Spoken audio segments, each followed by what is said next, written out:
Amalawi anzanga, moni nonse. Lero ndikufuna ndiyankhule nanu momveka bwino za mmene zinthu zilili mdziko lathu. Pakadali pano dziko la Malawi likumana ndi mavuto akulu azachuma, tonse tikudziwa. Pali kusowa kwa ndalama zakunja, kusowa kwa mafuta, kukwera mitengo kwa zinthu, ndipo mabanja ndi mabizinesi ambiri akuvutika kwambiri. Anthu ambiri ali ndi nkhawa, ndipo ndizomveka akufunsa kuti mavuto ameneyo atha bwanji. Koma pa nthawi ngati ino, chimene tikusowa kwambiri nikupanga zinthu moona mtima ndi chilungamo, utsogoleri wabwino komanso mgwirizano. Ndikufunanso kugawana nanu uthenga wabwino pang'ono, chifukwa Malawi akhala kudandaula kuti plani kapena ndondomeko yokonza mavuto amenewa ili kuti.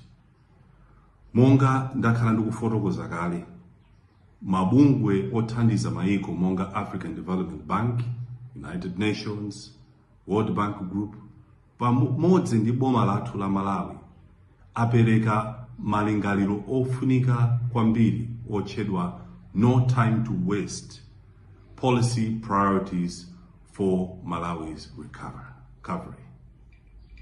Awa si malingaliro okhala papepala basi, ndi njira zenizeni zimene zingathandize kukonza chuma cha dziko lathu ndikubwezeretsa chitukuko.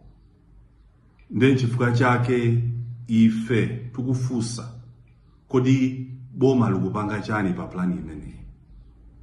Monga President wa United Democratic Front, ndikufuna kunena momveka kuti ife ndiokonzeka kuthandizira malingaliro amenewa.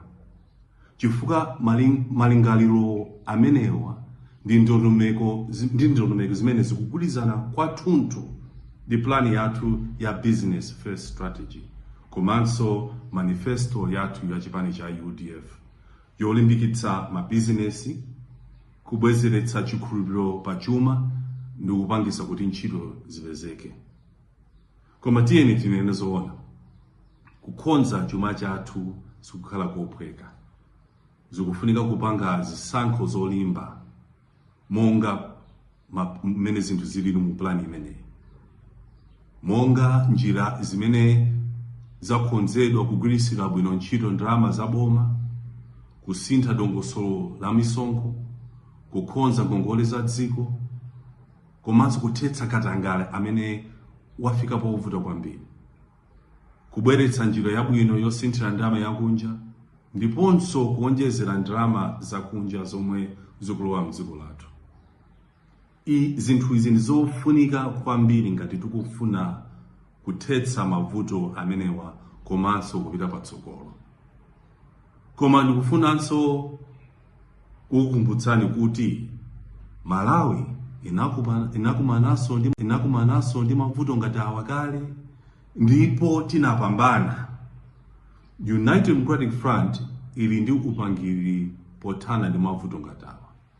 Tikumbukire mu 1994 pamene tinayamba utsogoleri komanso mboma la democracy, tinakumananso ndi vuto ndipo tinapambana. Komanso mu chaka cha 2012 pamene tinathandizira kukonza chuma pa nthawi imene President Dr. Joyce Banda ali president, pamene inenso ndinali Minister wa Economic Planning and Development. Ndifuna ndikumbutsa Malawi kuti vutoli ndi la dziko lonse, osati ndale. Ino si nthawi yolodzana dzala, ino ndi nthawi ya mgwirizano kuti tithetse vuto limeneli. Boma, ife otsutsa kapena opposition, abizinesi, ndi othandizana nawo, tonse tili ndi udindo kuti tithetse vuto limeneli. Vuto limene lipo ndilakuti tikachedwetsa kuchitapo kanthu, zinthu zivuta kwambiri kuposera mene zinthu zilili pakali pano. Koma tikachita mwachangu limodzi tingathe kukonza chuma chathu. kubwezeretsa chikhulupiriro ndi kumanga tsogolo labwino. Amalawi anzanga, ndikufuna ndikusimikizeni zinthu izi.